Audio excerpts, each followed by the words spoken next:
Hello, everybody, all the students out there who are listening to this recording. I'm Mr Waterworth, as most of you will know, and I'm looking forward to meeting all the new students in September, and I am the primary assistant principal. Today, I'm going to be reading a short extract from a book of my choice.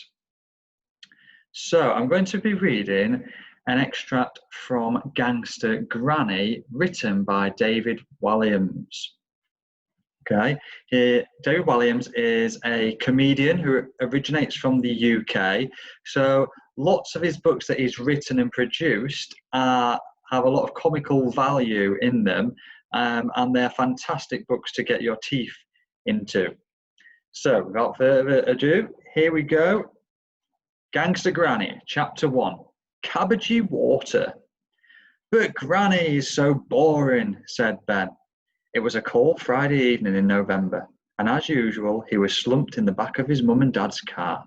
Once again, he was on his way to stay the night at his dreaded granny's house. All old people are.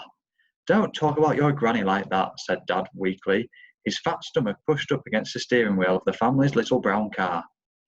I hate spending time with her, protested Ben. Her TV doesn't work. All she wants to do is play Scrabble, and she smells of cabbage. In fairness to the boy, she does smell of cabbage, agreed Mum, as she applied some last-minute lip liner. You're not helping, muttered Dad. At worst, my mother has a very slight odour of boiled vegetables. Can't I come with you, pleaded Ben. I love ball what's-it dancing, he lied. It's called ballroom dancing, corrected Dad. And you don't love it. You said, and I quote, I would rather eat my own bogies than watch that rubbish.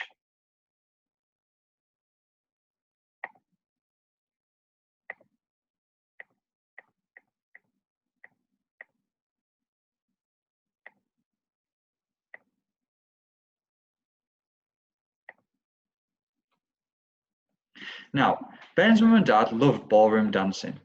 Sometimes Ben thought they loved it more than they loved him. There was a TV show on Saturday evenings that mum and dad never missed called Strictly Stars Dancing, where celebrities would be paired with professional ballroom dancers. In fact, if there was a fire in their house and mum could only save either a sparkly gold tap shoe once worn by Flavio Flavioli, the shiny tan dancer and heartbreaker from Italy, who appeared on every series of the hit show, or her child, Ben thought she would probably go for the shoe. Tonight, his mum and dad were going to an arena to see Strictly Stars Dancing live on stage. I don't know why you give up on this pipe dream of becoming a plumber, Ben, and think about dancing professionally, said Mum, her lip liner scrawling across her cheek as the car bounced over a particularly bumpy speed bump.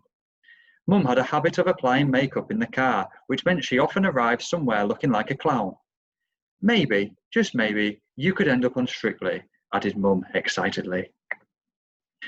Because prancing around like that is just stupid, said Ben. Mum whimpered a little and reached for a tissue. You're upsetting your mother. Now just be quiet, please, Ben. There's a good boy, replied Dad firmly, as he turned up the volume on the stereo. Inevitably, a Strictly CD was playing. 50 Golden Grapes from the hit TV show was emblazoned on the cover. Ben hated the CD, not least because he had heard it a million times. In fact, he had heard it so many times it was like torture. Ben's mum worked at the local nail salon, Gail's Nails, because there weren't many customers. Mum and the other lady who worked there, unsurprisingly, called Gail, spent most days doing each other's nails, buffing, cleaning, trimming, moisturising, coating, sealing, polishing, filing, lacquering, extending and painting. They were doing things to each other's nails all day long, unless Flavio Flavioli was on daytime TV. That meant Mum always come home with extremely long, multicoloured plastic extensions on the end of her fingers. Ben's dad, meanwhile, worked as a security guard at the local supermarket. The highlight of his 20-year career thus far was stopping an old man who had concealed 2 tubs of margarine down his trousers. Although Dad was now too fat to run after any robbers, he could certainly block their escape. Dad met Mum when he wrongly accused her of shoplifting a bag of crisps, and within a year they were married. The car swung around the corner into Grey Close, where Granny's bungalow squatted. It was one of a whole row of sad little homes mainly inhabited by old people. The car came to a halt, and Ben slowly turned his head towards the bungalow. Looking unexpectedly out of the living room window was Granny, waiting. She was always waiting by the window for him to arrive. How long has she been there? Ben thought. Since last week. Ben was her only grandchild, and as far as he knew, no one else never came to visit. Granny waved and gave Ben a little smile, which his grumpy face just about permitted him to reluctantly return. Right, one of us will pick you up tomorrow morning at around 11, said Dad, keeping the engine running. Can't you make it 10? Ben, growled Dad. He released the child lock and Ben grudgingly pushed the door open and stepped out. Ben didn't need the child lock, of course. He was 11 years old and hardly likely to open the door while the car was driving. He suspected his dad only used it to stop him from driving out of the car when they were on their way to Granny's house. Clunk went the door behind him as the engine revved up again. Before he could ring the bell, Granny opened the door. A huge gust of cabbage blasted in Ben's face.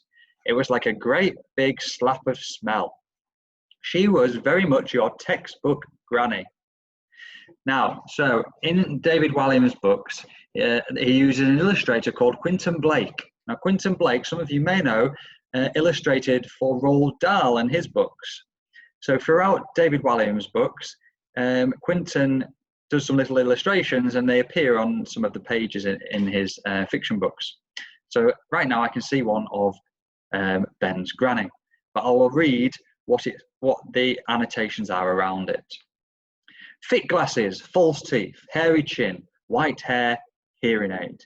Mauve cardigan, used tissue, tucked up sleeve, a packet of Murray mints close by, floral print dress, tan tights, burgundy slippers, smell of cabbage. Are Mummy and Daddy not coming in? She asked, a little crestfallen. This was one of the things Ben couldn't stand about her. She was always talking to him like he was a baby. Boom, boom, boom. Together, Granny and Ben watched the little brown car race off, leaping over the speed bumps. Mum and Dad didn't like spending time with her any more than Ben did. It was just a convenient place to dump in on a Friday night. No, sorry, Granny, spluttered Ben. Oh, well, come in, she muttered. Now I've set up the Scrabble board, and for your tea, I've got your favourite, cabbage soup. Ben's face dropped even further. No, he thought. Okay, I'm going to leave it there. Okay, that is the first chapter of Gangster Granny. Now, as the title says, or states, in the first chapter, we've only just been introduced to Granny. So you may be thinking to yourself now, how is Ben's Granny going to be a bit gangster-like? Well, if you would like to find out, I suggest that you read the rest of the book by David Walliams called Gangster Granny. Now, I hope you enjoyed that little short extract. As I say, David Walliams, a fantastic author and a funny guy as well. So in his books, there'll be lots of instances where you will have some elements of laugh out loud. So I would definitely suggest having a look and getting stuck into some of David Walliams' books. That's all from me. I'm looking forward to seeing you all in September. Bye for now, everyone.